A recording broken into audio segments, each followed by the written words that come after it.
new model, and this model, by the way, as always, I'm going to be sharing these models with you. A bunch of them are already on the site, and I'll try to share the remainder today. So this will be a new model. This will be called interacting state charts. State charts.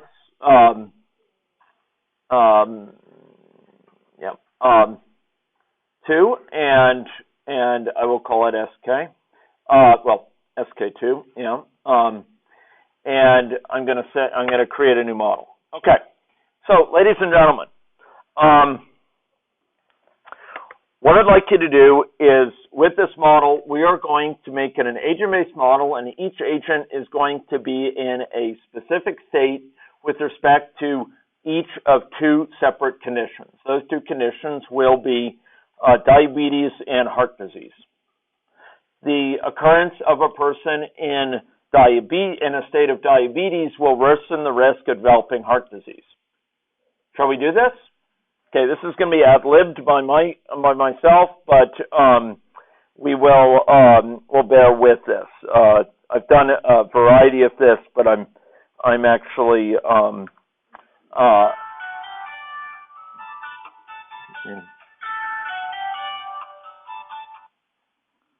okay.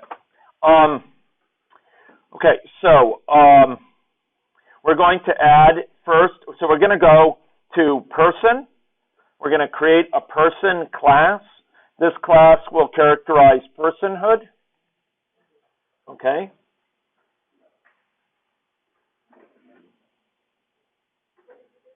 I just added a person class. I did new agent type person, and I called it person.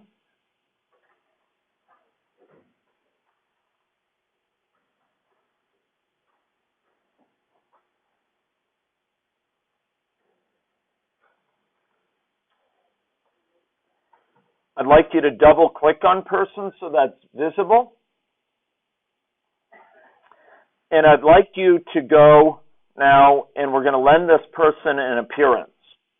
So I'd like you to go to the palette, and I'd like you to go down to this presentation area and go into this and add an oval in.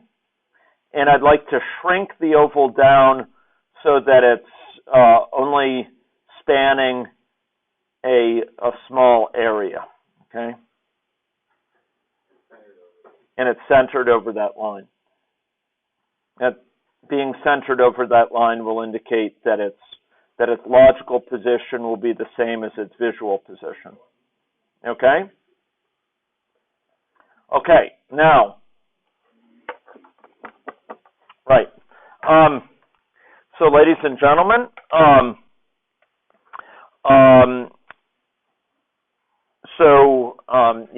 actually changing my plan slightly. It's going to be smoking and heart disease. So, from the palette, I would like you to go back now, and we're going to add in a state chart. So, we need to go down. So, who needs TA help? TA help?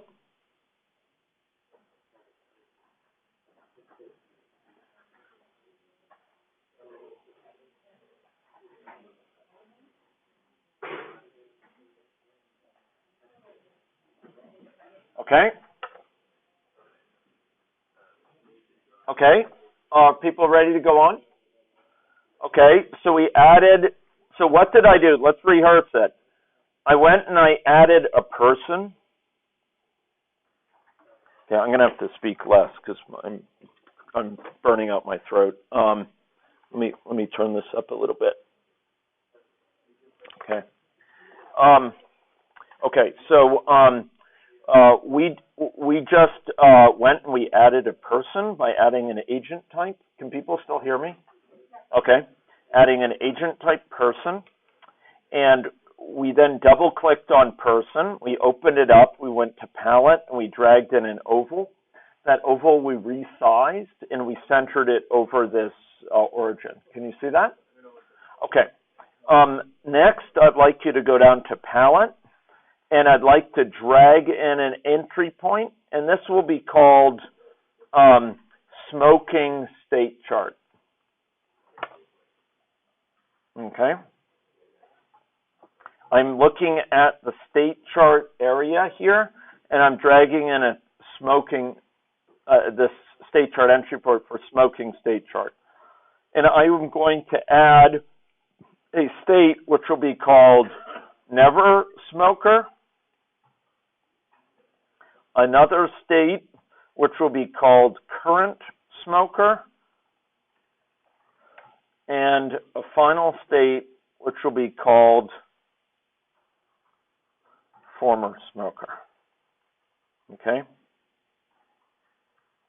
Now, it's good to leave them a certain distance apart because it will afford us transitions whose semantics is more clear by the labels. So never smoker, current smoker, and former smoker. And now we're going to add transitions between them. So we're going to drag in a transition. Some of you may not be lucky enough that it lines up perfectly. You may drag it in and find it doesn't go all the way, for example, from one to the other, in which case you'll have to drag it so both sides are green. Do you see that? Okay. One of the TAs mind getting me some water? Thanks. Okay. Okay. So thanks a bunch. I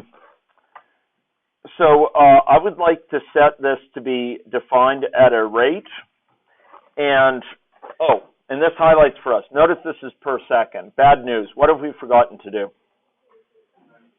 Change the time unit. So let's go up to the model as a whole and change the time unit to be years.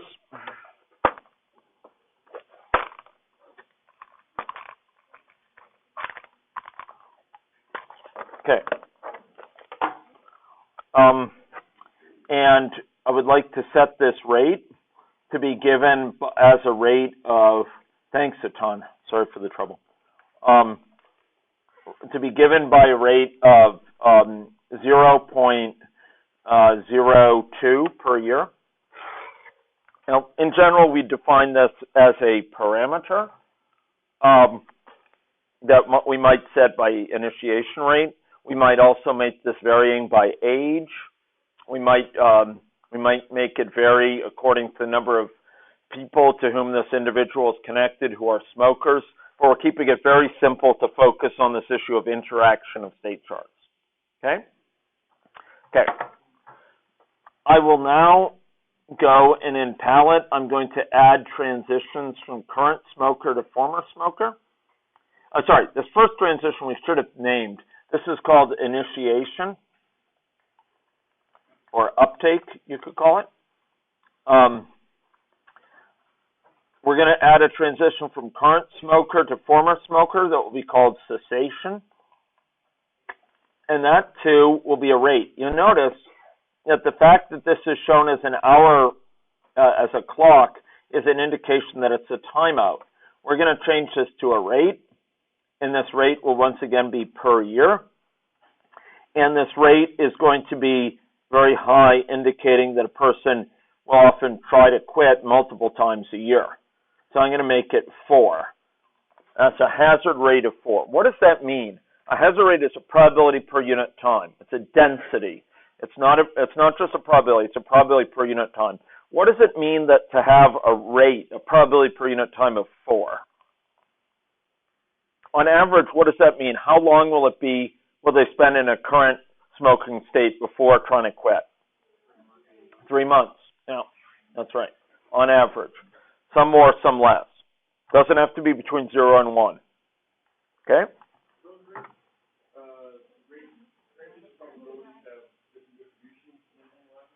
Yeah, you could draw those from distributions. You could also draw the timeouts from a distribution. And in fact, we're going to be covering custom distributions in a later lecture. But in general, the fact that we're putting numbers here is just an accident of expedience. I mean, we could give it by a parameter. We could draw it from a custom distribution. We could draw it from a lookup in a table for someone's age. We could also set it from reading it in from a database. Yeah. More specifically, any time, well, except for when we set the unit, we just did earlier, if you see a rate in UI, that means the number you're 4 times per year as the average of fund distribution, you will start to quit. So that means that the indication that the inter-event time for you trying to quit is 3 months, but that is exponentially distributed, which has some very interesting concepts for mineral properties. But this is specifically for fund distribution. If you want to use a different distribution, you'll find more changes to timeout and zero custom distribution.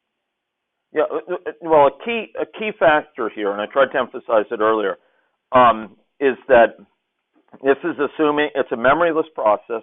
So no matter how long you spent in a current smoking state, there's an assumption you have the same kick of the can. Every successive little bit of time, you have the same chance of quitting, no matter how long you spent there. If you want to actually characterize a situation where you're very likely to have spent at least a certain amount of time in that state, it's very unlikely to leave before amount of time, and it changes over time, so it's not memoryless. You know, your chance of leaving in the next day will be very different for how long you spent as a smoker. If you want to characterize a situation like that, which you most emphatically will with the next connection, you will not want to use a rate. You will want to use a timeout that is drawn from a distribution, for example, and that will allow you to use a custom timeout that will characterize the fact that when people quit, you know, they will tend to have a certain staying power, for example, before sort of, and then successively you will want to change that over time to reflect the fact that for each successive year quit, they're less and less likely to fall back into smoking for each successive year. So this is a very notable feature. Rates that are fixed quantities are very, very convenient for simple models.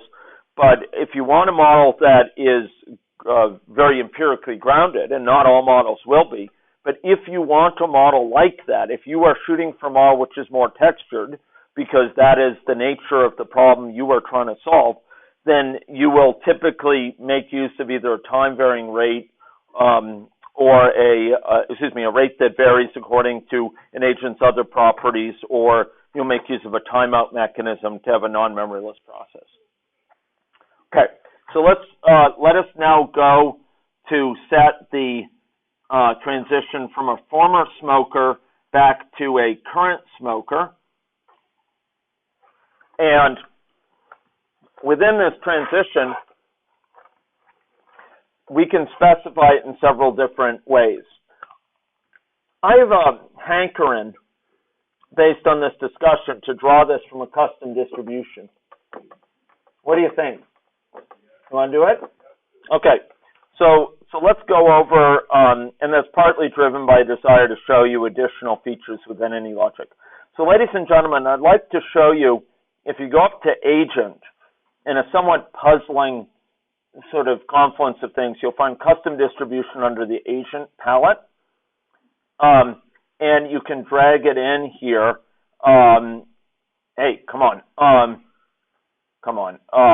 What's up with you? There we go.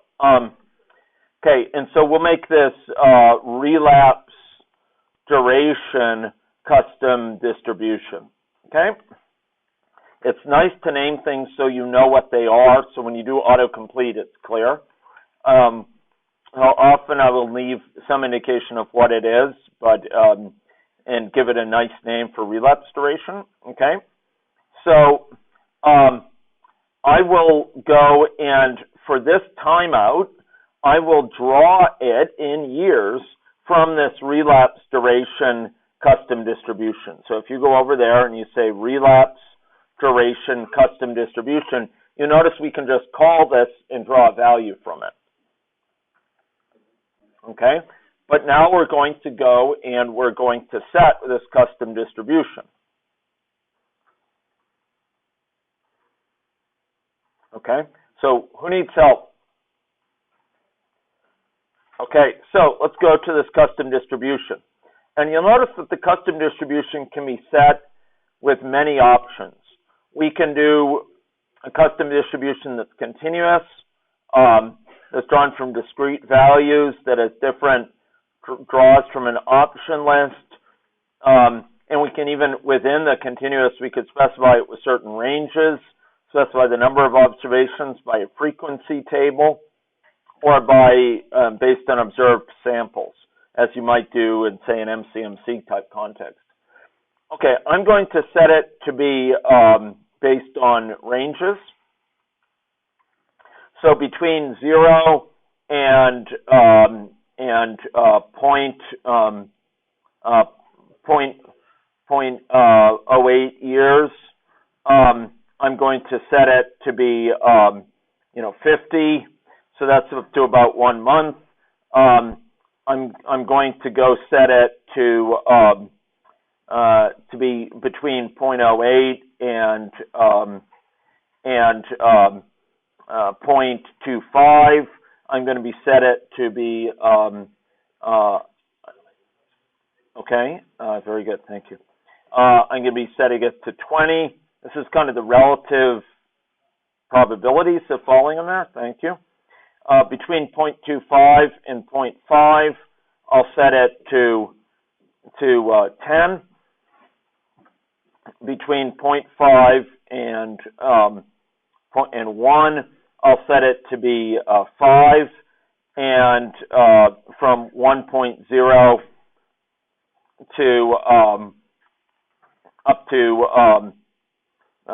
say 1,000, I'll set it to be another 5. So this gives a sort of a set of probabilities that will be drawn between the different values here. We have a set of intervals, and this is given basically the probability mass that falls within each interval. And you'll notice that this is more heavily weighted towards values that are smaller, because most people tend to fall back into smoking earlier. Okay, so here we have a number of observations that is indicative of kind of the relative probability mass of falling in certain ranges. So does that sum up to 100? Not necessarily. It's all relative. So if it doesn't, it'll normalize it for us. If we want to, we can, but often it's convenient not to do that and just let it do the calculations. These are relative values. So, here, the total of these guys here, for example, is 40. This is 50. So, in most cases will actually be within the first month someone will relapse, which is pretty realistic, unfortunately. The statistics on quitting smoking are very unfortunate. Tobacco is extremely addictive, and tobacco companies seek to help make sure people don't escape. Yeah. Okay.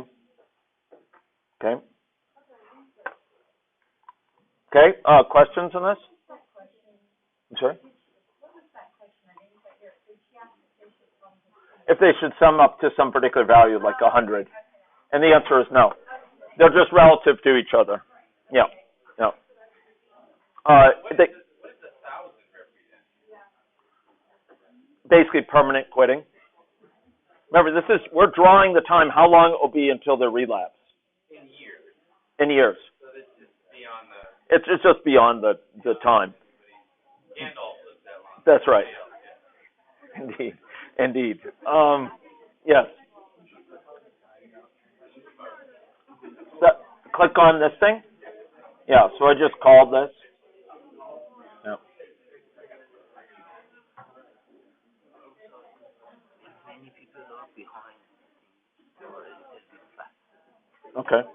Okay, good. Thanks. Okay, so I've been asked to slow down here. So I'm going to try to slow down. Yeah. She actually has a picture of the custom distribution. Yeah. And how it's actually kind of uniform in how the values are shown. Yeah. Yeah, I saw that. Yeah. I don't know why that is. No, I don't know why that is. It's most puzzling. Okay. Well, I just saw that. I wasn't sure what was that. So as long as you're aware of that. I think I know why it is. Yeah, I know why it is. It's because these values are so small. These are, like, all of these are below 1. Yep. And that's all over here on the left-hand side. And so you can't even see it, I think. And these are just the various values between 1 and 1,000. Yeah, it's a scaling issue. Okay. Yeah. Okay. Okay. Okay, so folks, this last category was capturing the fact that there are some people who permanently quit. They don't. They're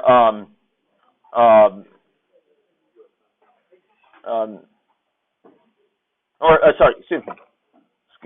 Excuse me. Yes, they're permanently quit. Therefore, they essentially never fall back into current smoking in their own lifetime.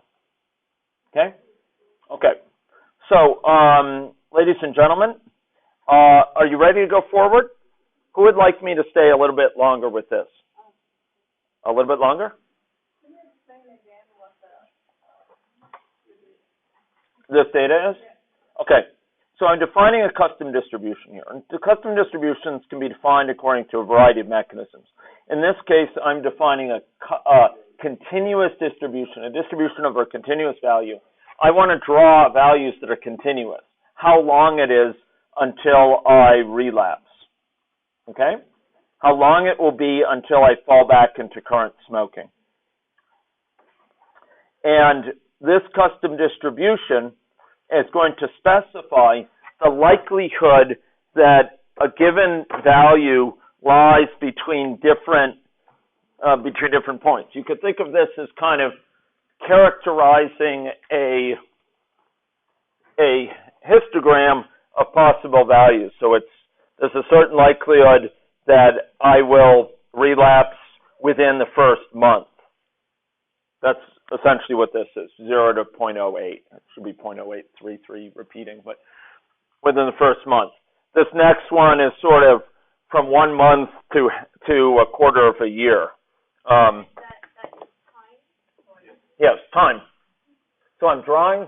So to be clear about this, I'm drawing from this remember, what I'm specifying here in this timeout is exactly after what time I will be going from a former smoking state to a non-smoking state, or to a current smoking state. How long will I stay? How long will I dwell? What's my residence time in the former smoking state? I'm going to draw that from this distribution. And it's in years. Yeah, it's in years, so it's in fractions of years.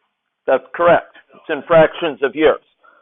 So what I'm trying to give here is a distribution that specifies, okay, what fraction of the time does it lie between, do I stay quit less than 1 month? What fraction of the time is it between 1 month and 3 months? In other words, a quarter of a year here. What fraction of the time is my time that I successfully stay quit between 3 months and 6 months? What fraction of the time is it between 6 months and 1 year? Somewhere out here. And what fraction of time is it longer even than that? And I gave an upper bound of 1,000. Just the idea is a lot of the people who remain stay quit essentially, as long as their life, and they don't fall back within their life.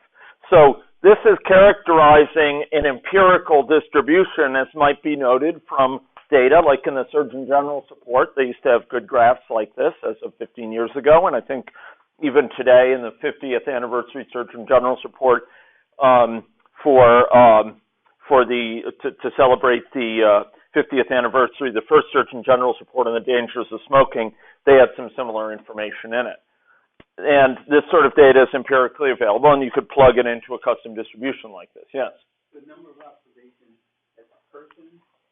This number of observations just encodes the probability mass that lies within each of these components. So the number of observations is a relative measure of how much probability lies in each of these. What fraction of the time lie here versus here? It's a relative measure. You can make it sum to 1. You can make it sum to 100. but it basically summarizes what fraction of the time it will fall within this range versus this range versus this range, etc. Yes? So then a person's chance, so they leave one category, then they go into quitting, and they have a probability of going back into smoking. Yep. No, it's not a probability. So let's be clear. What this is determining is when they are in that former smoking state, when they enter in there, it is asked to figure out, okay, after what period of time will they leave? And that amount of time is drawn from this custom distribution. It is drawn according to this empirical distribution. It's going to draw a continuous value distributed according to this. So it's going to go pick a value, sample a value, draw a value from here. It's going to go, it lies there. Okay, they're going to relapse after 5 months. That's what we're encoding here. And we're describing in this table, in this admittedly somewhat awkward form, we're characterizing a distribution here concerning how quickly they will relapse. And it looks something roughly like this.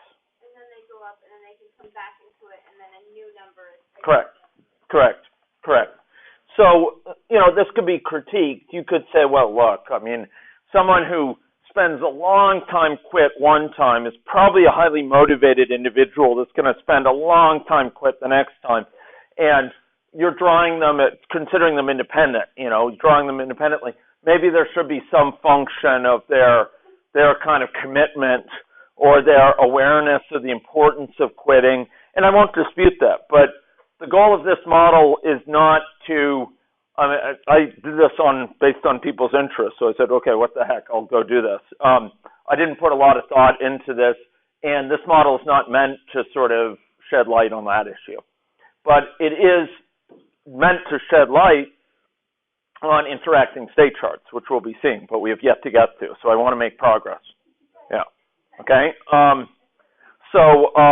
Any other questions? Yes. I have a question a little bit off topic regarding custom distribution. Yeah. Can you specify the initial number of agents in different states from a custom distribution? Absolutely. In fact, I'm tempted to loose the hounds.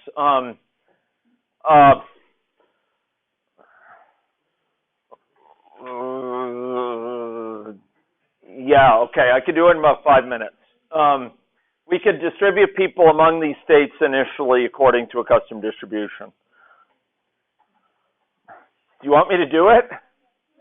Okay, you want to do it? Fine. It will help understand custom distributions a little bit more.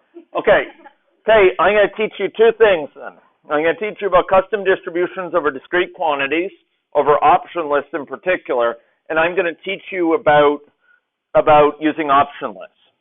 Okay, so ladies and gentlemen, let's do it. Okay, so we're going to come to that, but first, are people comfortable with this? Okay, so first of all, build your model, build early, build often. Run your model. Now, you will notice when you run it, something uninspiring. We don't see anything. Why not? What are we missing?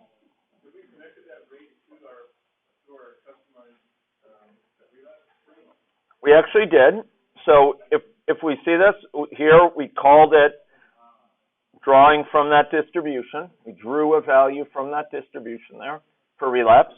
But what are we missing that's more fundamental? If we go look at Maine, what do we see missing? Indeed, we see a population missing. So ladies and gentlemen, here's our theory of personhood, but we have no persons in our model. Shall we remedy that? Okay. I want to set it so that we have a number of persons in the model that's given by a parameter. How will I do that? Or that can be varied by experiment. What do I need to add? Okay, I want to be able to vary the number of persons in the model on each experiment. How do I have something that can be varied experiment by experiment? Add a parameter. Okay, So where do we add this parameter so it can be varied by experiment? We add it to main. You folks are good. Okay, so let's go to palette, let's go to agent, and let's drag in a parameter to main, and this will be called population size. Now, this is very important. This population size. The last time we added a parameter, remember income? Do you remember that? Income was of type what? It was of type double, because it was a floating point value. It was a continuous, conceptually continuous value. This type will instead be an integer. An integer, ladies and gentlemen. Okay. It's going to count 0, 1, 2, 3, number of people. Okay. The next thing we need to add, ladies and gentlemen, is we need to add a population. Tell me how to do that. How do I add a population? Drag people in, indeed. Let's drag them in, and we'll call it population. Does that create a population by itself? What do we have to do? Set it to be population of agents. What will be the initial number of agents in the population? Will it be 100 always? Or indeed, is it given by something else? It's given by the parameter, population size. Let's put her in. Okay, happy. Now, you'll notice we didn't set the default value here. I'm doing this deliberately. If you went down to experiment, you'll see you need to fill in population size. Let's fill it in to be 250. There we go. It's filled into 250. Okay. Great. Okay. The final thing I want to do is something that will be explained more probably tomorrow. Okay, TAs? Who needs TA help? Sure. Can you go back to that population person? To this one? Show me the settings for that, please. Yeah. The number of agents to be set as a... Thank you. Population size. Okay, who else wants me to show them something? Where did you define the 250? The 250 for population size. I defined it here in the simulation. Yeah. Now, in general, it's good practice to give it a default value. But even if you don't give it a default value, you can fill it in where it's needed. It just will be blank otherwise. In general, it's a good practice to fill it in where it's defined. Give it a default value. I'll give it a default value of 500. What the heck? But you can always override it. Okay. Who wants me to show something else? Okay? Okay, there's one final thing we need to do. But this will be revealed when we run it. Okay, so let's run her. Let's run. And where are all the people? How many people are there? 250. But where are they? They're all up there in the corner. See them? Because they're not laid out. Okay, ladies and gentlemen, there's two ways to lay things out. I showed an earlier way to lay it out at random positions. How did I do that? Does anyone remember? You can do it through the environment. The veteran knows. The veterans know. But how else could I do it? Does anyone remember? Yeah, you can go to main and do it there. But also with the population, you can say in the specified point and lay them out. And that's actually somewhat more general because when people get added, they'll use this code. But I'll show you the one way of doing it in the main. So you have to switch back to at the agent animation location.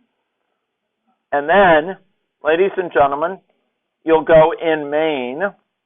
And here in main, you will go drag down until you see layout type, and you can say random layout. So is that the specified point? Yeah. Yeah.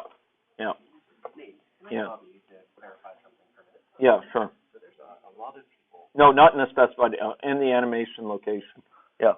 So there's a lot of people that are trying to put in that the custom distribution for their timeout Yeah. between the two states, Yeah. and there's confusion between the custom distribution object and the custom distribution function in the parentheses on the end. Oh, okay, sure. Yeah, I see what you mean. You're saying, so here when they call it, yeah, by default, everyone will assume this because there's two, and so a lot of people are getting typecast errors. No. And so you may want to explain to them what they're doing. Yeah. Okay. So Dylan pointed out that there's a recurrent error which is troubling several people. And it has to do with this relapse transition. So pardon me for just going back to this, but it sounds like some people are stuck on this. With this relapse transition, some people are finding that you start typing this in and you start, relapse, and you start typing it, and it seems you can just do this. What's actually needed is this with two parentheses. Why is that? Well, these mean two totally different things. And I'm going to try to do justice to what they mean. Okay? What this one is, this particular pattern that we're seeing here with the begin paren and end paren, we've seen many times before. You've done it, put it in place many times during this boot camp already. And before the sun sets on Saturday, you will do it dozens of times more, unless you run screaming from the room. And let me explain to you, where else have we seen this thing with a begin paren, end paren? Well, I would argue that we've seen it in many places. Do you remember when we used the log normal distribution to draw people's income? Do you remember we did something, don't type this, don't do this at home, but remember we typed something like log normal 11, 2, 0? Remember that? Remember when we set people's location, we said uniform between 0 and 500? Do you remember that? Okay. And in general, folks, when we're doing these things with begin paren, end paren, what we're doing is we're doing something like, do you remember? Okay, this may strike fear into many of you. TAs man the doors and engage in lockdown. So do you remember in high school trigonometry? Do you remember, like, when you would write a sine of an angle, you'd say, like, sine of some angle A? I don't want to scare you. I'd put a Greek letter there, but sine of A, do you remember that?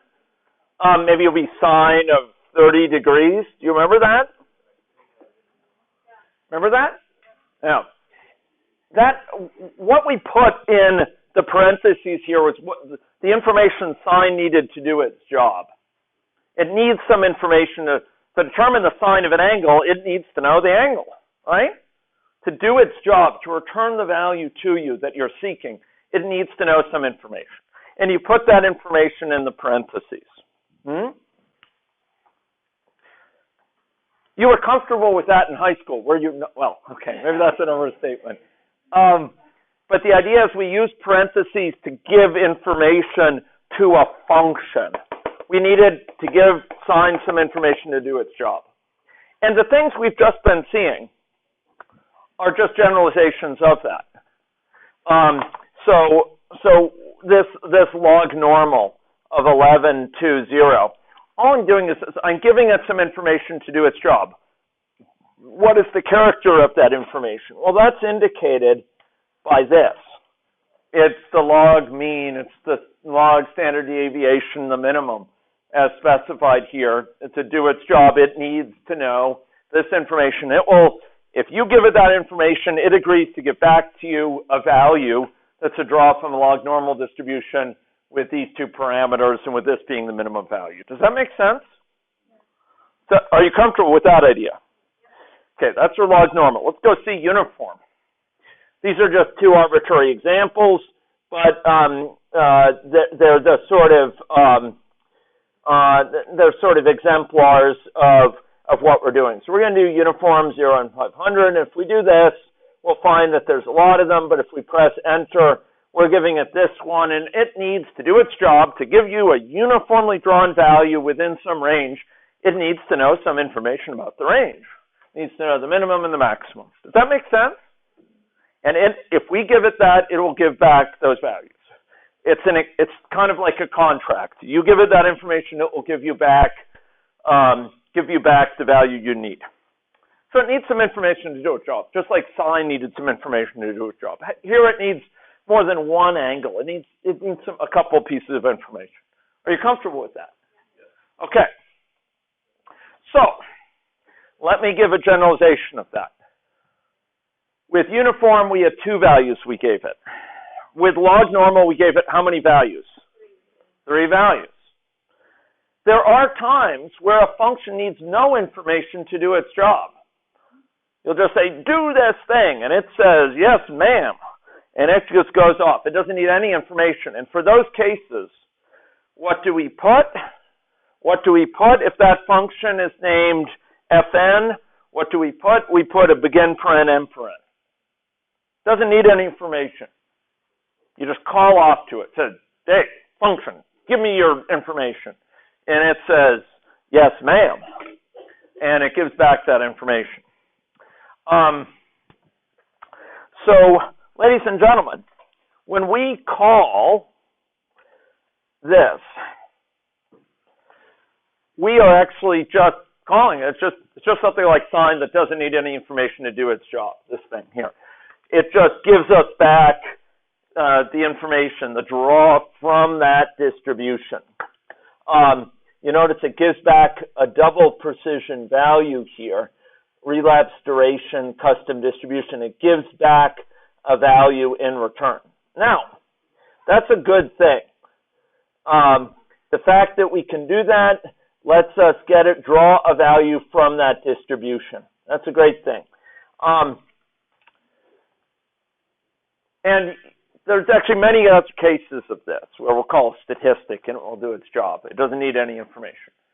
Now, if I don't give those parentheses, it turns out it means something very different. Now I'm just saying, I'm like saying sine. I'm saying sine, and that's not a value. It's a function, and you know, if I said that to a mathematician, I sort of sidled up to him or her and I said sine. They'd say, oh yeah, that's a nice function, isn't it? It goes between -1 and 1, and value at 0 is 0, and there's all these nice properties. Yeah, no, it's a really nice function. But it's not a number. It's not a number. If I say sine of 30 degrees, that's a number. But if I just said sine, well, okay, that looks like I'm saying something else, like sin. But imagine, you know, it's, okay, so, okay, arctan, okay? That sounds very, yeah, I don't want to say tan either. But the point is, if I just said the name of the function, it means something different. It's referring to the sine function. It's not a number. I can't use it like a number. For it to do its job, you have to call it. You can't just say sine. Okay. So, ladies and gentlemen, this by itself is just talking about the custom distribution. It's actually, it's saying, it's a custom distribution. Call this. Okay. Yeah, great. It's a custom distribution. What do I do with it? Here, I'm drawing a value from it. I'm calling it. It's doing its job. Without that, I'm just saying, for the timeout, use the custom distribution. It says, what do I do with this? What do I do with this custom distribution?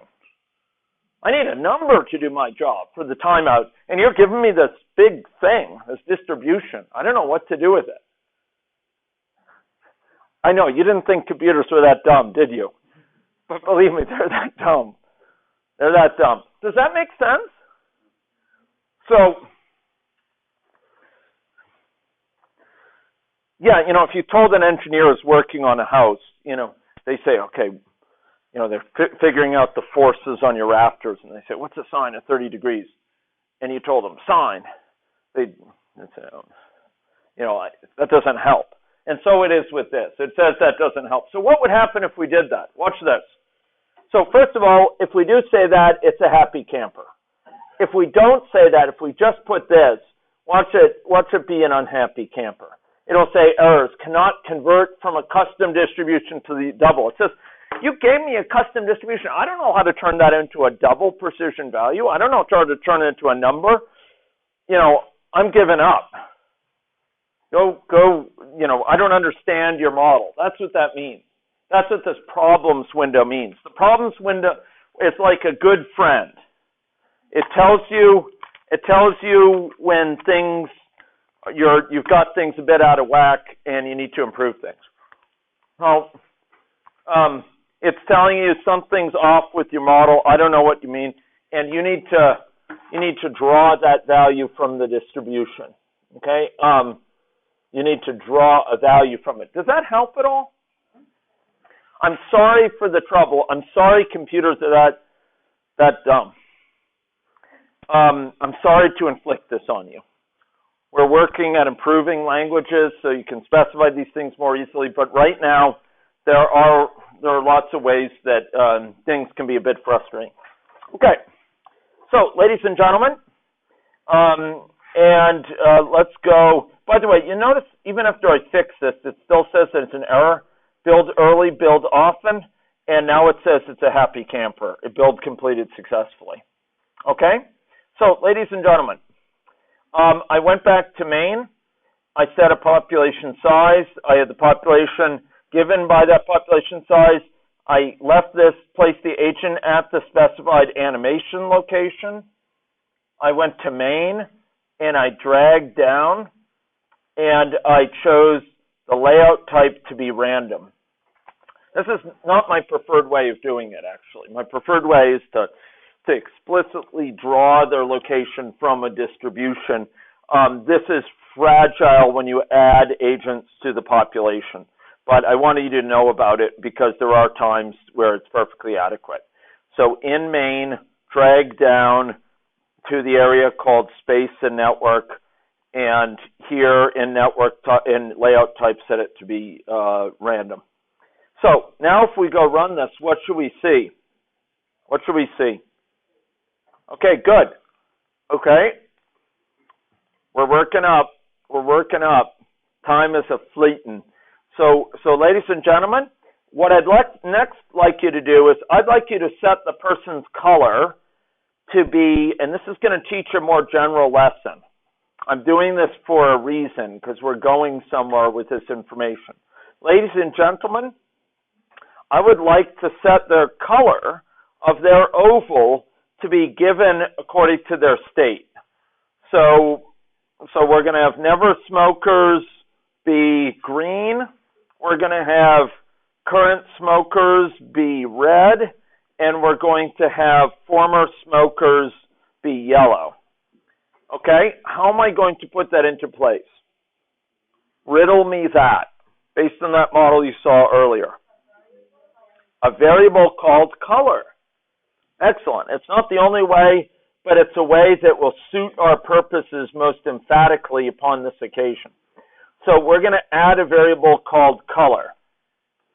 And this variable, much to the chagrin of my Australian and Canadian colleagues, will be named according to the dictates of the American Imperium. North of the border, we put a U here in it, but that doesn't please the masters in Redwood City, Oracle. So we're going to call it color with a OR. And what sort of type is this going to be? The values that it holds, what sort of information are they going to be? Well, they're going to be what? They're going to be colors. They're going to be colors. So its type is going to be other, and the color in its type specifically is going to be color. Capital C color denotes colorness, colorhood, much as person with a capital P is denoting sort of all persons, personhood or personness. Color with a capital C denotes colorhood, denotes the set of all colors. So this is going to be an instance of that. It's going to be a particular color drawn from this set, ladies and gentlemen, of all colors. Okay, and once again, the Imperium rules with the naming of this. Okay, this we could have named as we saw fit. What do you think, Canadians? What do you think, Australians? Should we name this with a U? Should we? Should we name it with a U? What's that? Okay. Should we do it? Okay. Color. Okay. Color. We can name this whatever we please.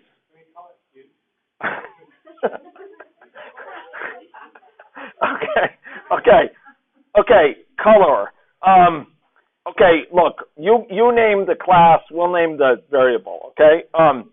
Okay. Color. Just to sort of show, we can name it whatever we want. It doesn't have to be the same name. Color. Okay. And then, ladies and gentlemen, how do we actually make, well, okay, so how are we going to make it so that it changes color? Like when they become never smoker, how are we going to make it green? We say, and how do we spell it? Okay, yeah, color equals green. Okay. Well, no, you can actually make it all lowercase too. It just will recognize certain ones. Either lowercase or upper. I like to make it uppercase just to be clear. It's a constant, but that will vary. For this one, we're going to call color red. And for the next one, we're going to call color yellow. Okay. Okay.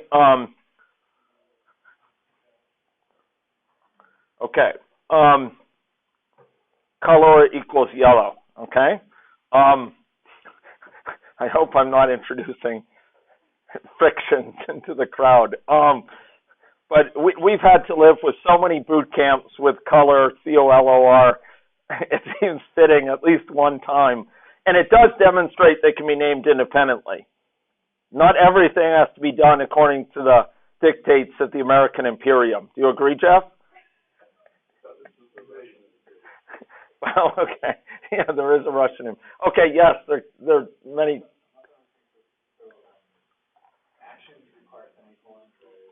Thank you, Chris. And once again, I'm indebted to you. Okay, you'll notice I put semicolons here. These are dictated according to the whims of the computer science imperium, and I apologize for that.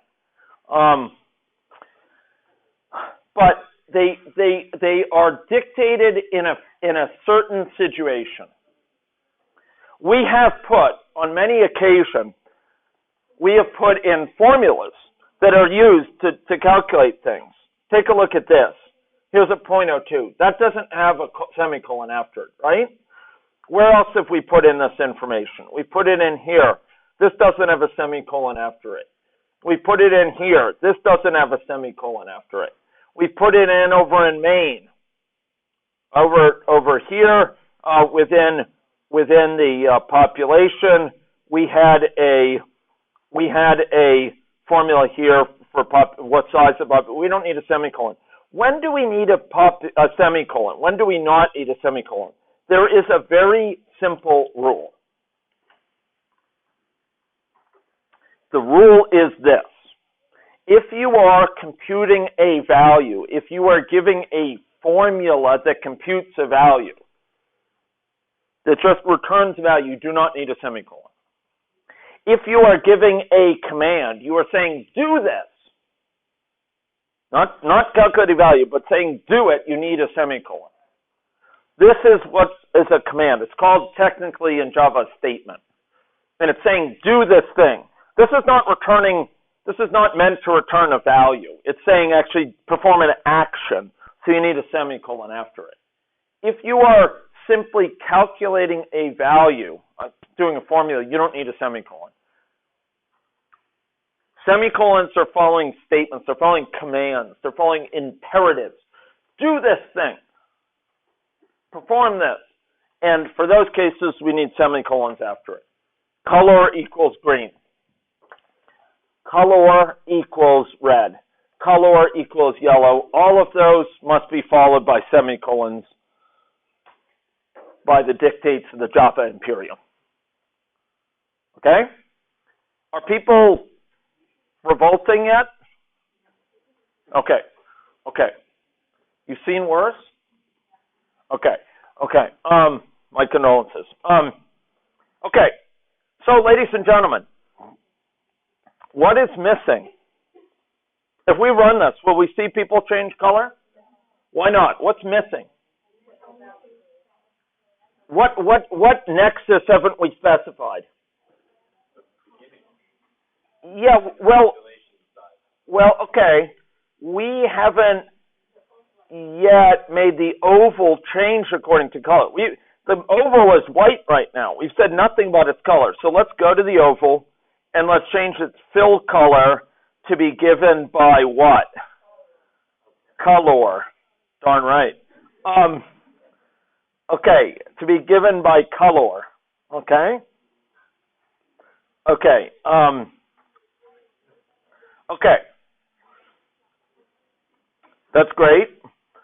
Can we run the model now? Well, remember the population size for the model, the default is 500, but in this particular experiment we said 250 for that. Should we run it? You should see something like this. You should see something like this. What's going on? Okay, TA's help, front, sector 2. Okay, what's going on, folks? Okay, we can go down to a level of an individual, and we'll see that most people are former smokers here. We can go through the population. Do you see this? We can go through the population with this, each person in the population, and see what states people are in right now. Yeah. Mm-hmm. So I see a lot of you looking over at each other's screens nervously because you can't figure out where to put the color variable. What we're going to do here is if you click on the oval for the person and you see fill color, most of you would probably see something like this, right? You know, can you click out of that for a second? So you see white and black, and you might be able to click on this and you see the color drop down, right? Right beside it is a little tiny button that will basically say to AnyLogic, okay, don't give me this child's version of this. I want to tell you exactly what to do. So that little button right there, the little equal thing, will let you type in the name of that variable. So I saw a lot of people looking at each other, and I've seen this be a problem before, so hopefully that helps. Good. Are people seeing, when you run the model, you seeing that people change? Okay, great. So, ladies and gentlemen, we're getting close to the final. Kurt told me not to use coup de grace. I just told you what it really means. Okay, yeah. We're getting close to the final crescendo. Okay. So, ladies and gentlemen, I'd like you to go down to the state chart, and I'd like to drag in here a state chart. There'll be heart disease state chart.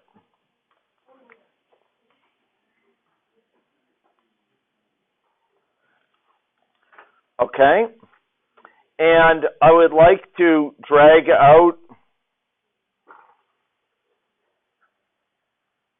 a state, and this will be called, Jeff, you don't say like normocardiac or something, do you? Like normal glycemic? Healthy heart?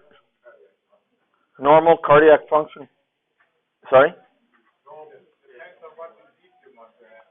Okay.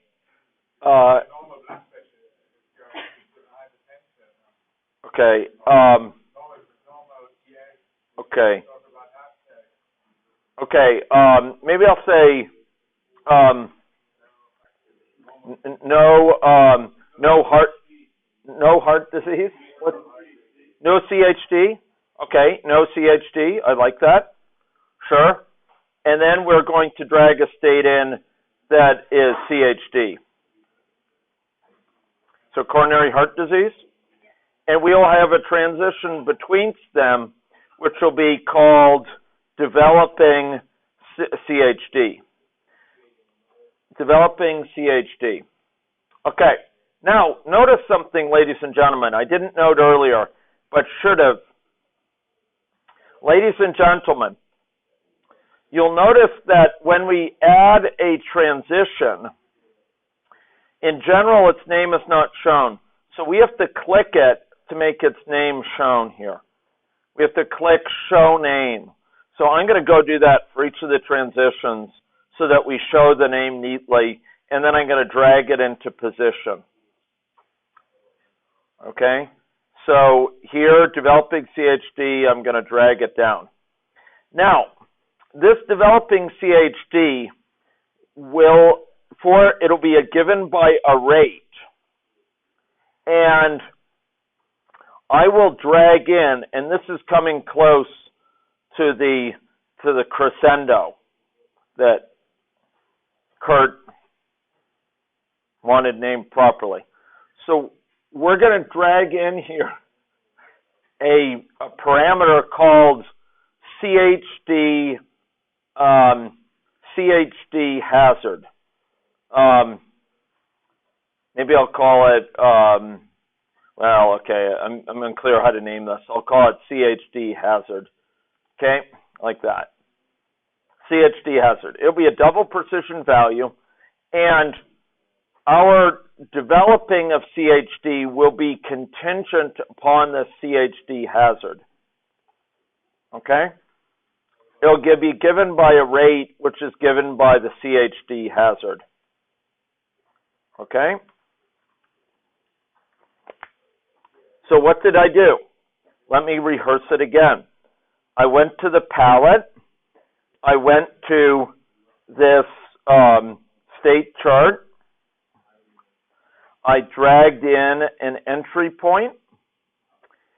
All the heart disease state chart. I dragged in a state. It was called no CHD.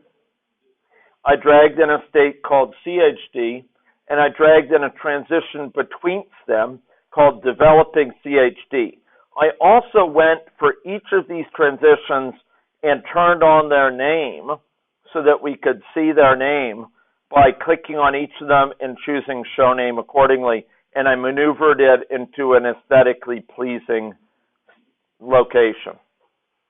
Now, in this developing CHD state, I gave the transition hazard the chance per unit time of transitioning according to the CHD hazard.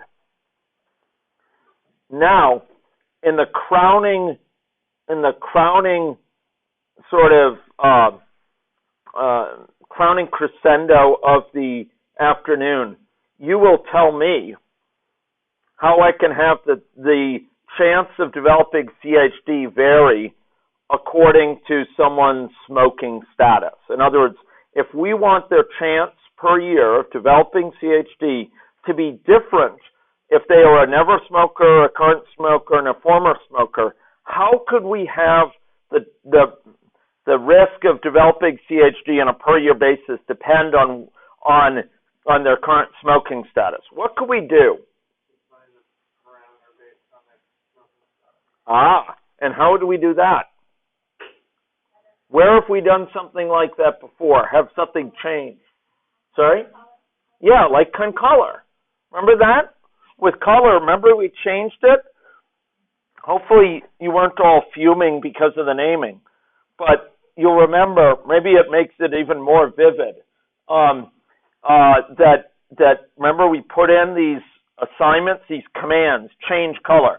So what are we going to do here? We're going to set CHD hazard. Now, I set it as a parameter. Maybe I shouldn't. Maybe I should have set it as a variable. Because I don't know that I want to set it ahead of time. So let's go make it a variable, okay? So let's go, instead of it being a parameter, this is something which varies over time. Where do we add variables? From the Da Vincian symbol, the agent symbol. Let's go add in a variable called CHD hazard. CHD hazard. Boom. There we are. Should be really a variable. It's not something we specify ahead of time as an assumption to use for them from then on. It's something which is changing over time. So now let us put the grand scheme into effect. Let us set the CHD hazard for never smokers to be very small. CHD hazard for never smokers will be 0.0002. Notice I need a semicolon. Why do I need a semicolon? Because I'm telling it to do something. I'm commanding it, do this thing, set this variable to this value. I'm not just giving it a value to use. I'm telling it, do this thing, set it. Okay? Okay. Now, that's when they enter that state, the CHD hazard will be that. When they enter the current smoking state, we will set CHD hazard to be a higher value, maybe 0.05. That means on average 20 years to develop coronary heart disease. For a former smoker, maybe we will set CHD hazard to be 0.02 or something along those lines. How did I do this? Let me rehearse those because I know I went quick. For never smoker, I set CHD hazard to be 0.002. For a current smoker, I set CHD hazard to be 0.05. For former smoker, I set CHD hazard to be 0.02. Are people comfortable with that? Are you comfortable with this idea? Okay, ladies and gentlemen, let us do one more thing, and I am contemplating this. Let us go, and we want a visual indication someone has heart disease. Let us make them larger if they have heart disease. Okay? The oval be larger. Shall we do that? So what might we do so that we can, if they get heart disease, we'll set them to a larger value in the oval? What might we add? A variable. We could potentially do it with a trigger. It's an interesting idea. But we'll set a variable and we'll say visual size or something like that. It'll be a double precision value, and its initial value will be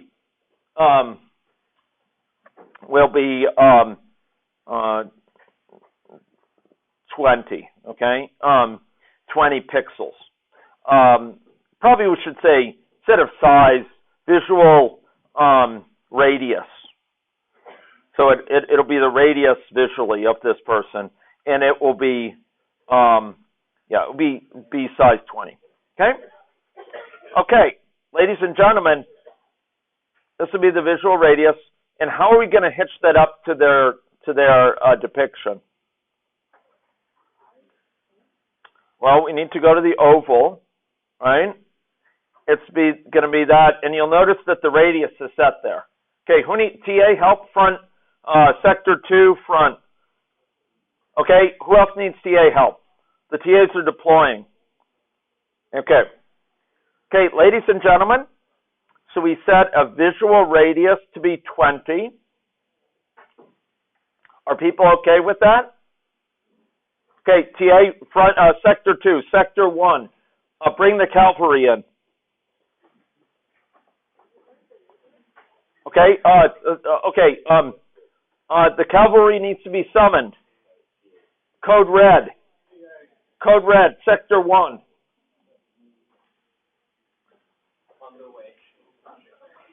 Okay, the cavalry has arrived. Okay, who else needs help?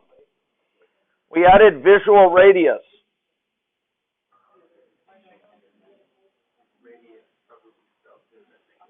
Okay, help.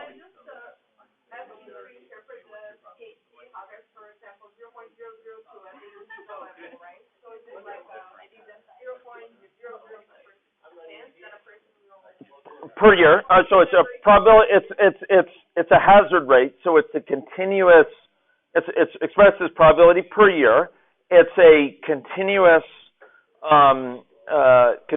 hazard rate, and what that means is that for each successive year, you have a certain probability per year of developing it, and as a hazard rate, it's a density. It's not actually a value. In the course of a year, you will have a certain chance of developing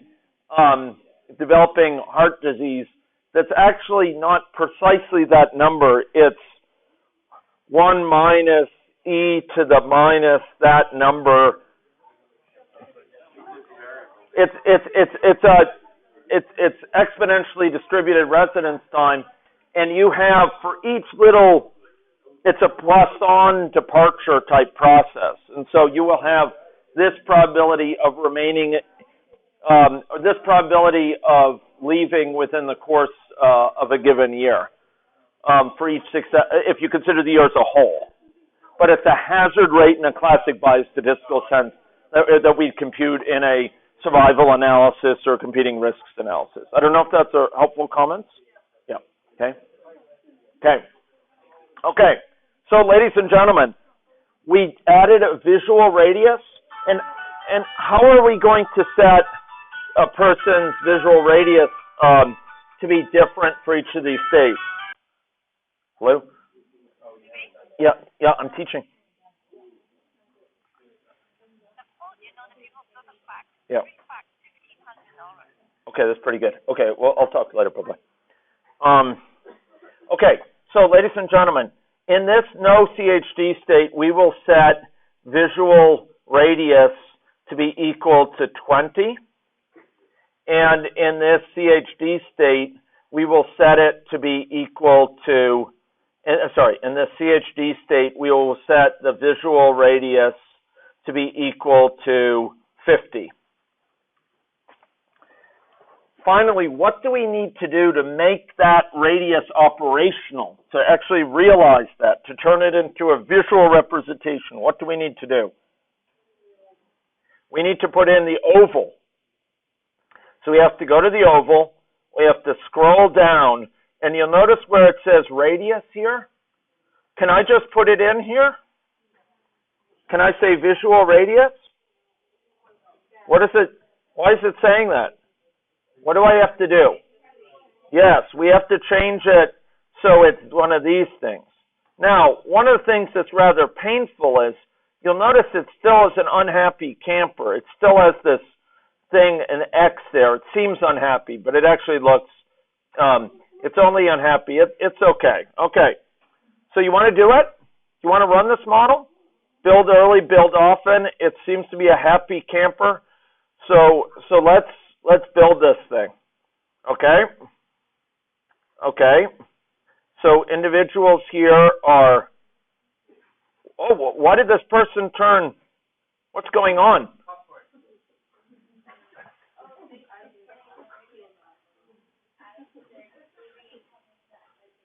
Yeah, they've developed heart disease, right? And then they went back. So they developed, a lot of them developed heart disease when they were smokers, but they've stayed in the heart disease state after they became non-smokers. Wow, indeed. Yeah.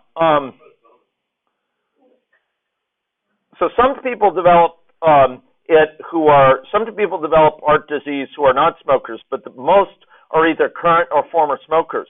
Sadly, many of them have quit now. Some of them will relapse, but they've quit, but they've developed heart disease and they retain their heart disease state.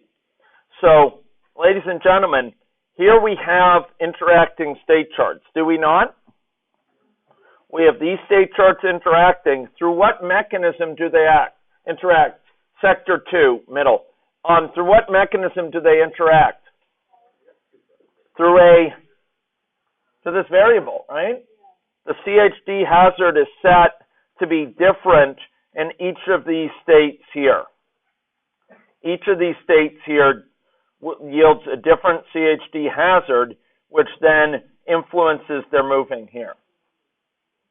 Now, as we'll see, it's particularly easy to capture these interactions in this context, because when people change state over here in the left-hand state, the smoking state chart, it will automatically sort of take that into account in terms of their hazard on the right. In general, if this depends on a variable that's changing over time, you will need to recalculate it periodically. You'll actually need to sort of recompute this hazard. And there's a way to do that that we'll be seeing in the fullness of time. But this does work for interacting state charts. Any questions about this? Yes? If you run this model long enough, every 100 years, everybody gets heart disease, but is there a way to stop it after 30 years? Great question. Okay, ladies and gentlemen, there's a great question here, and I stand remiss. I sit remiss. So if you go to the experiment, and I should have shown you these features. Yesterday, we frobbed some things in here, like we set, so you could, for example, pan around in the window, enable panning. But an even more fundamental one, we also set this fixed seed and random seed, so we could run it with different vagaries of random numbers. But one of the things that is most important is in the model time to set when it stops. And we want this thing to stop at a specified time, maybe set it to stop after 30 years. Okay? In which case, after 30 years, we could run this thing out, and here we go, and there we go. And we see a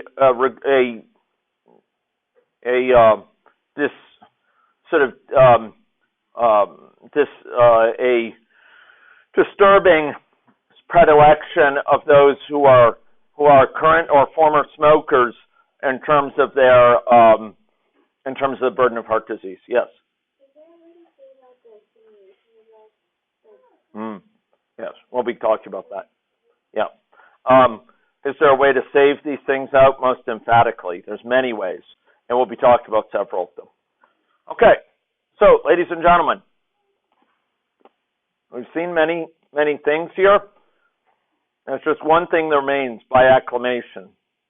I promised it, and we will deliver.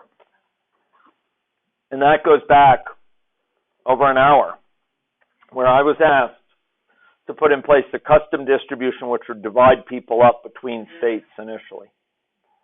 So, I will deliver now. Okay? Okay. So, ladies and gentlemen, we want to divide people up so that they start in different smoking status, with a different smoking status. So, I'll show you one common way of doing this. Ladies and gentlemen, save your model. Raise the entry point up. Go to the smoking state chart, to the state chart palette, and drag in a construct of which you are yet innocent. The branch. Okay, now, from that branch, we will have several points of departure, or we'll have several departures. One of the items will go directly into never smoker. Other elements will go down to current smoker and former smoker. So I'm going to hitch these up to each successive one in turn, and then I will prettify them. Okay, so I will go here and I will connect these up and I will drag it down, and now I will engage in the process of prettification. So I will double click on these and I will drag and I will frob so that they can be stretched more with greater aesthetic pleasantry. So I will double click on this again and I will drag it out, and it isn't quite pleasing, but that's a little bit better. And I will double click on this and drag it out, and drag it around, and we will equip it so that it is, so that these are propped out. Now, the fact that these are all red is a warning sign. And in any logic and in nature, bright colors are often assigned to warn. So, so here we should go set this, you'll notice that this red color indicates something of concern. It says too many default exits. I click on this little thing here, it'll warn me. So the problem is that each of these is saying, I'm the default one. We wish, ladies and gentlemen, to actually depart to different states depending on what state in what state we should start. So, to tell it which state to start and to distribute people amongst those states, we're going to need to undertake a little bit more work. So, ladies and gentlemen,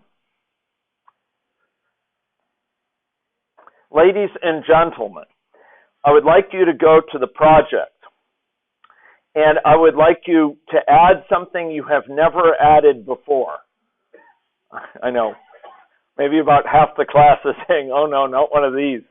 And the other half is saying, oh yeah, this is great. It's a bit like when I was working as on the field school in Africa. They said, if you saw a poisonous snake and you yelled snake, half the group will run towards the snake and half the group will run away. And so it is with this. Okay, not to suggest any logic is a poisonous snake. No comparisons are being made. Okay, so ladies and gentlemen, up at the model, I would like you to right-click on it and do New, and you will say Option List.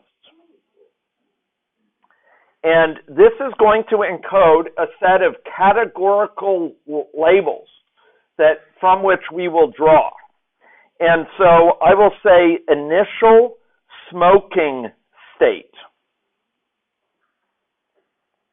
Now, there's many ways to do it, and as normal, the ways each have trade-offs.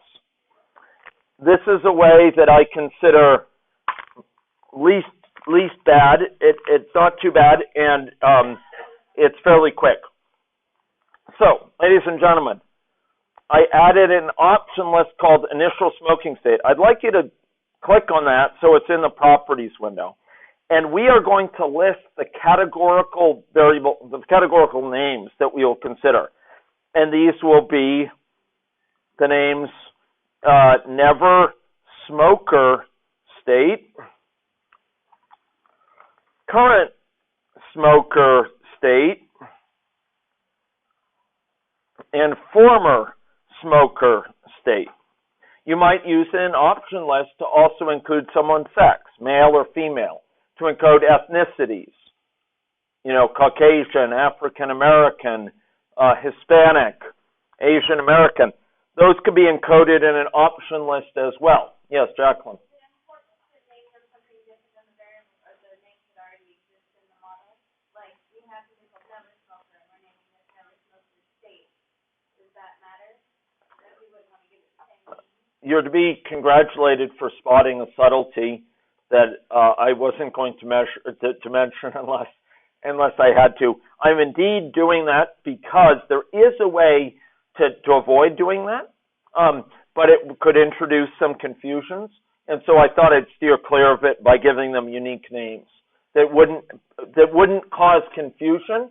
I also favor this approach because from a student perspective, it may be confusing if you say never smoker. Is that the name of the option list or is that the name of the state? I want to avoid that risk of that confusion. So I say never smoker state, current smoker state, former smoker state, just to be very clear. Is that okay? Okay. Ladies and gentlemen, we're most of the way done. But we have two more things to do. The first thing we're going to add is something you've already seen, but it may strike fear even unto your hearts. So I'd like you to go to the Agent Palette, and I'd like you to drag in a custom distribution. Oh no, not one of those again. Okay, this will be called Initial Smoking State Custom Distribution, or it could just be, we don't have to say custom distribution, Initial Smoking State Distribution. Oh, gosh. Thank you. That should be in main. I'm sorry. It's a rookie mistake, and I'm grateful for you spotting it. We're adding the distribution to main, most emphatically. And I have to compliment Luz Maria for her spotting that, because it's one of the most basic things that you should do. When you're about to add something, make sure you're in the right canvas. Make sure that what's showing is what you want to drag it to. And what she spotted is, I dragged this custom distribution to person. I really want to drag it to main. Okay? Because it applies to the whole population, and it's characterizing the whole population according to what state that they're initially in. Initial population state distribution. What sort of distribution will this be? It will be a option distribution. So I just dragged that in. I called it initial state, smoking state distribution, and I put it in main. I will say this is to the options of the initial smoking states, and it'll ask me, okay, what's the relative probability of starting in a never smoking state, starting in a current smoking state, and starting in a former smoking state? Maybe I'll do something like that. And this time, sure, there's no need to, but I'll make it sum up to 50 to 100% if I want. I could. It doesn't have to be. It's just like that other one where it's relative values. So here we can divide people up according to the likelihood of starting in different states. So now we're going to be able to, having done this, what are we going to be able to do? To do what to this distribution? Good. We're going to be able to draw a value from it. And now is going to finish this up. The final link. The missing link. Okay? So let's go back to person. And we are going to add, this is a pattern that recurs in many models. We're going to add a parameter, and this parameter will be called initial smoking state. And guess what type it will be? What will be storing in it? Is it a continuous number, like 3.141592622? No. Is it a integer, like 33? What sort of value will be an initial smoking state? Let's drag it down and see if we can spot one. Initial smoking state. It'll be one of that option list. One of the items in that option list we specified will be the initial smoking state. Okay. So now, so we added a parameter to person. We called it initial smoking state. We made it type initial smoking state. It's gonna hold at any one time one of the values of initial smoking state, just like color held one of the values of the class color. Does that make sense?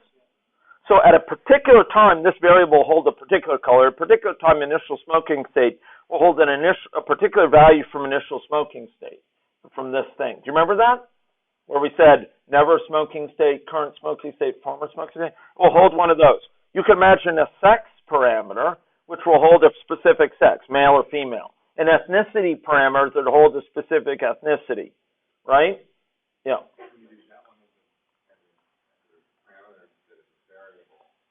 It's a parameter because I'm going to tell the person what state to start in. And we're going to get to that in just a moment. Okay? We're going to tell them what state to start in. Who gives a value of a parameter to a person? The population. Or the point where they're created to be born, for example. So it's a population that's going to sort of, just like it gave out incomes before, drew it from a log normal distribution, we're going to now draw it from this initial state, okay? Okay, so ladies and gentlemen, from this initial state distribution. So, with this branch, we're going to have a transition go by default to never smoker. That's going to be the default. There's going to be another transition. Only one can be the default, and that's why it's an unhappy camper right now. So this transition here, which is going to be, I'll call it starting current smoker transition or something like that, under what condition will it be taken? Help me piece together the pieces. If the initial smoking state, if they're told your initial smoking state, buddy, is what? Is current smoker state. Hey, oh man, you, okay, I'm going to have to do something most unpleasant. Okay, oh no, it's a happy camper, Okay, so I was hoping you'll be a happy camper. It seems to be happy. Okay, because if we are assigning something, let's go to this. We're assigning a value to color. We use 1 equal. If we are testing whether a value is equal to something, if we're determining is it equal or not, we use double equals. In this case, it needs to see, is this condition true or false? If they're equal, it'll be true, otherwise it'll be false. Is that helpful? So we're giving a condition here. If we said this, it would actually be changing the value of initial smoking state. We're actually here testing, is it equal to the current smoking state? Is that okay? Okay, ladies and gentlemen, let's go to this one. What are we going to put in here? Is it going to be default? It's going to be what? We're going to test if it's equal to what? Former smoker state. And there we go. And it's a happy camper. Are people comfortable with this? So what we're saying here is, by request, we were asked, could we start people in different initial states? And I said, yeah, I can do it for you. And I'm keeping my promise. I know it's a long day. By default, they go here. They will go here if this parameter tells them you will start as a current smoker. They will go to the former smoker state if this parameter says that they're going to start as a former smoker.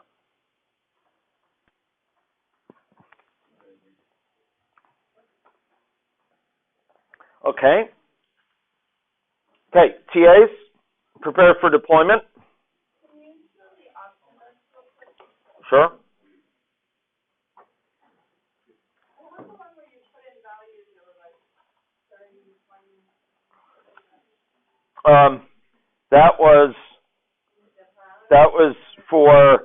That was this one in Maine, which was used for initial smoking state distribution. And that was the distribution here, which we haven't yet used, but we're about to use. Sector 2, front. Sector 2? Sector 2, front. Raheem? Sector 2? Uh-huh. I have a question. So in the number of observations, can you actually put the number of observations? Sure, you could. Yeah. If I collect data and I have to... Absolutely, yeah. Yep, you don't have to, but you can. Okay, so how many people would like me to go on right now? Wait for a few minutes? Okay. Okay.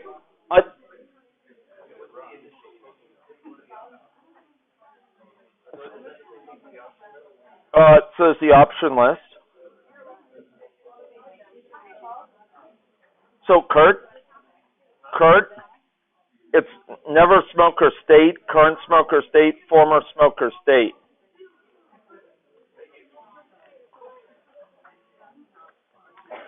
Okay, folks.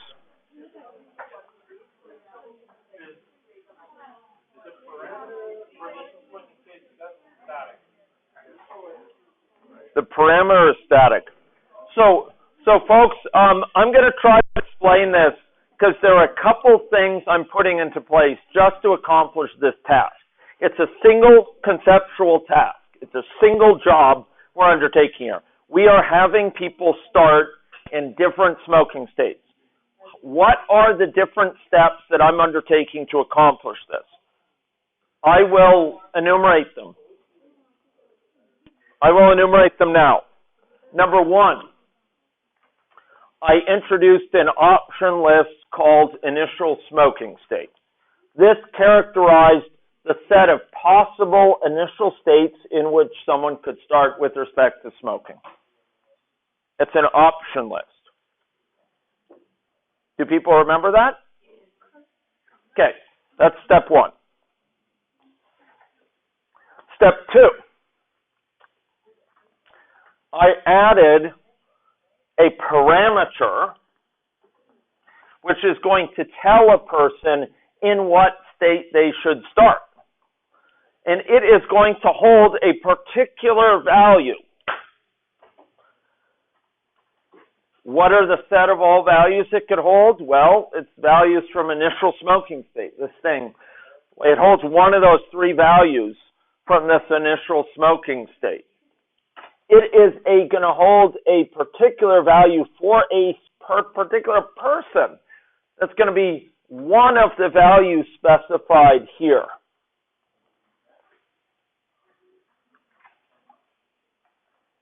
That was the second thing I did. Does that make sense? So each person is going to be told where to start. I'm going to say, you start at the time the model starts, I will be a never smoker. I will be a former smoker. I'm going to be a current smoker. Each person is going to be told in what state to start using this parameter, using values that it will hold from initial smoking state. That's the second thing I added. Does that make sense?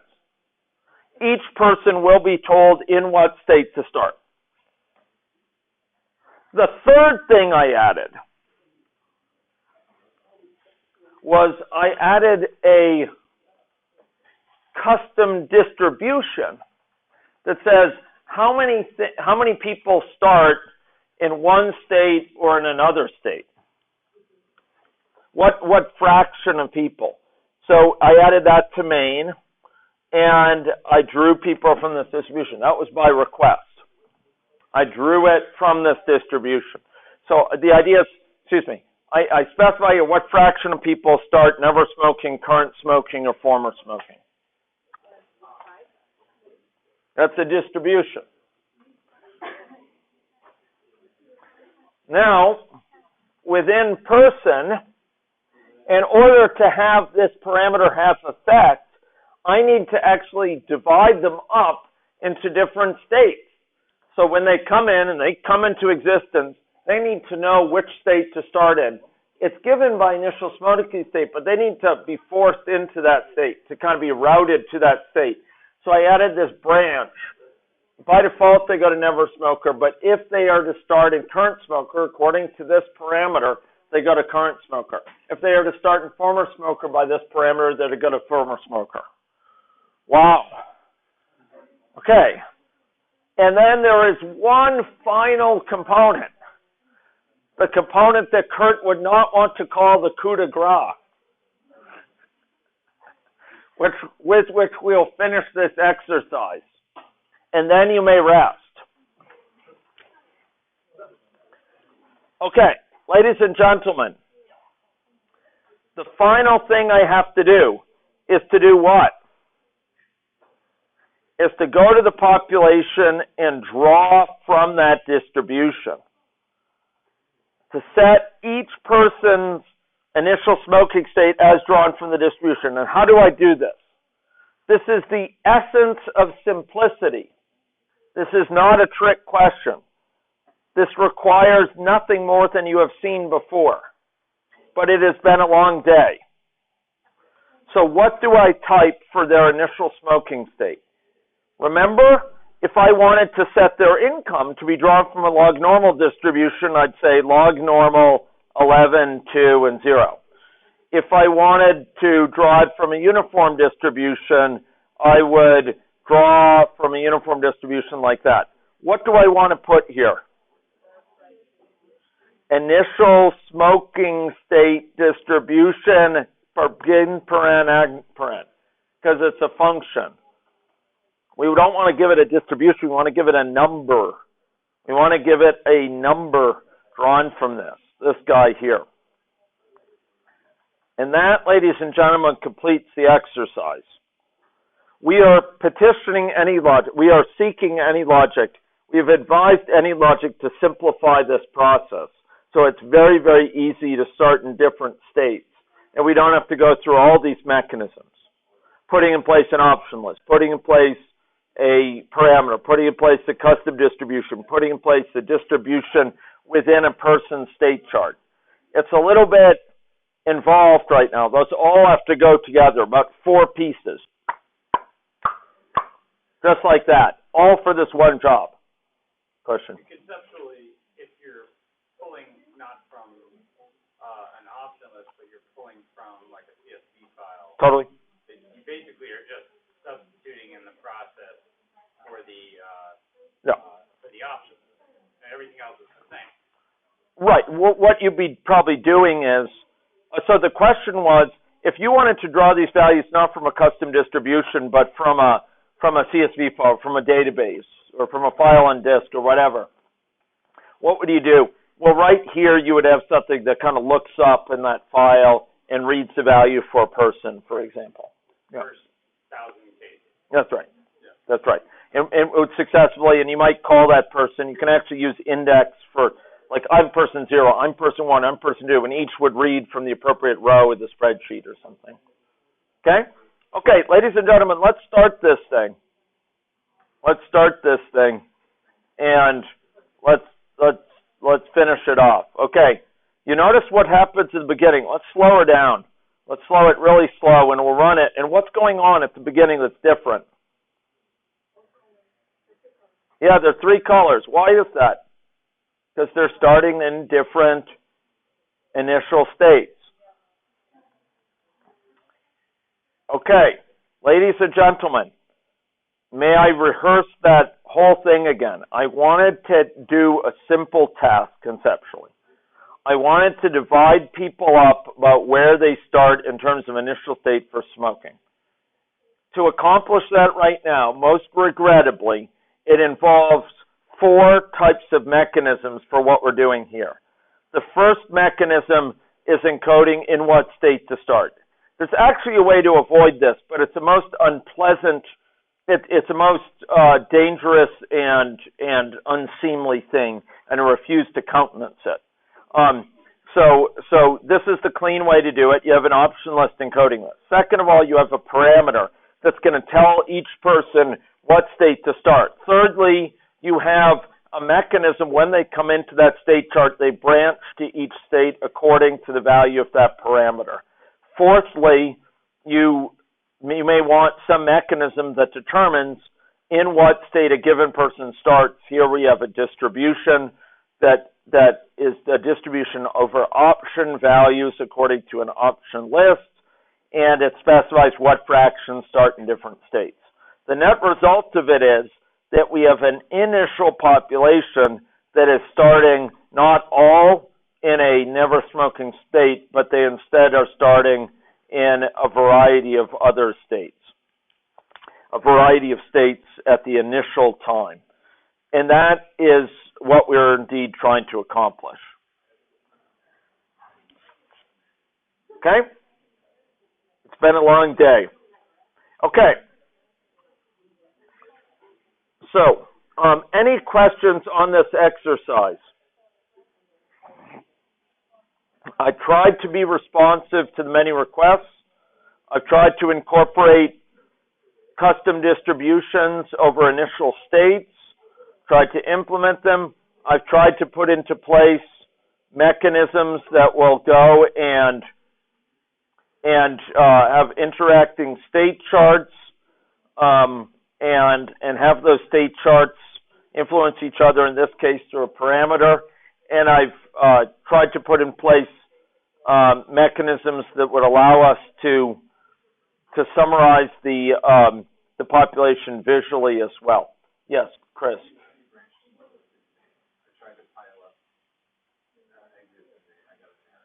That's only because you have to make sure that they are condition things. You should be able to do arbitrarily many with this mechanism.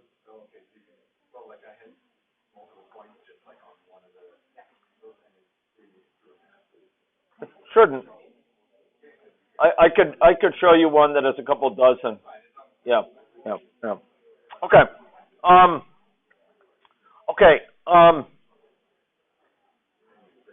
So that's good.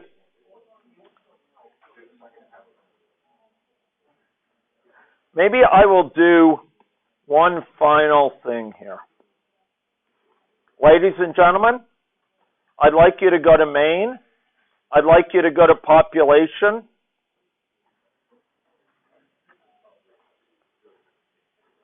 And we are going to add in here a statistic.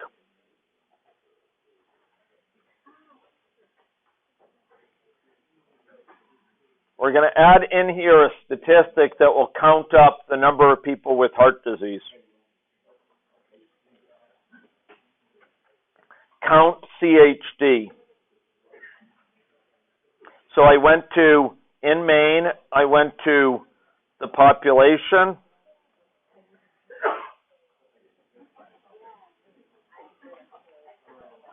And I say count CHD, and it will be a count. And it will count over each person in the population who has heart disease.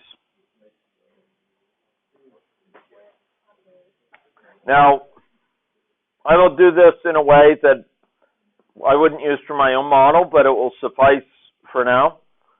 So we're going to call each person in the population. Does anyone remember what we call them? Item. So we're going to say, okay, if I have a person named Item, are you in a heart disease state? How would I determine it? How would I determine if they have heart disease? What would I look at? State in what state chart? Heart disease state chart. I'd ask their heart disease state chart. What would I ask it? I'd ask it, is state active? And I'd ask it, are they in the CHD state as encoded within person? And that will count. Yes, Dylan.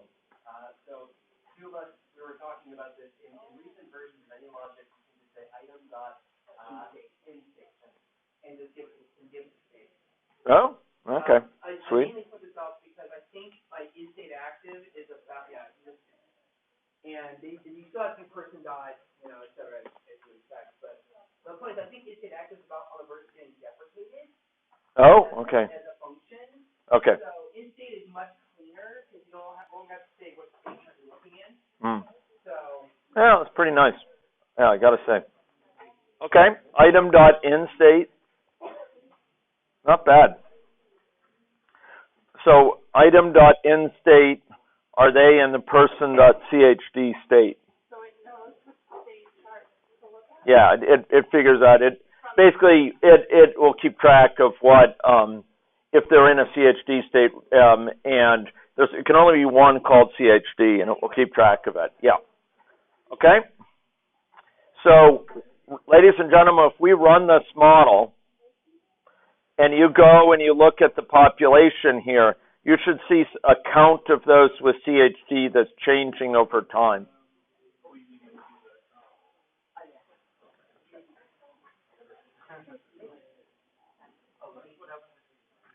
Okay. Do people see that? Okay.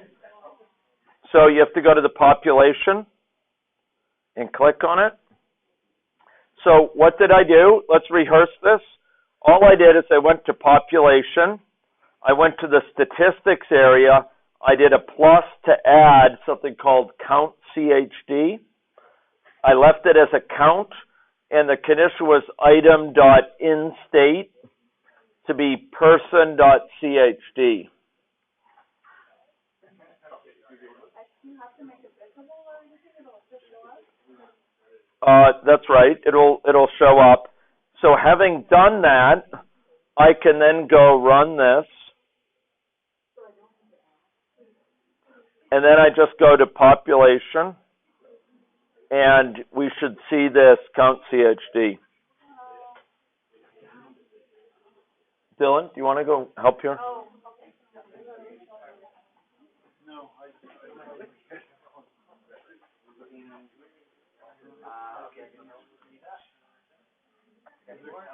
Okay.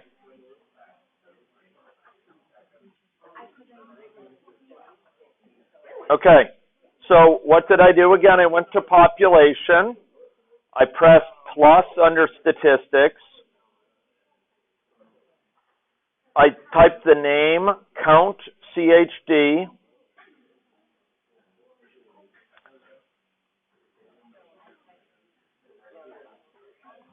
I treat it as a count.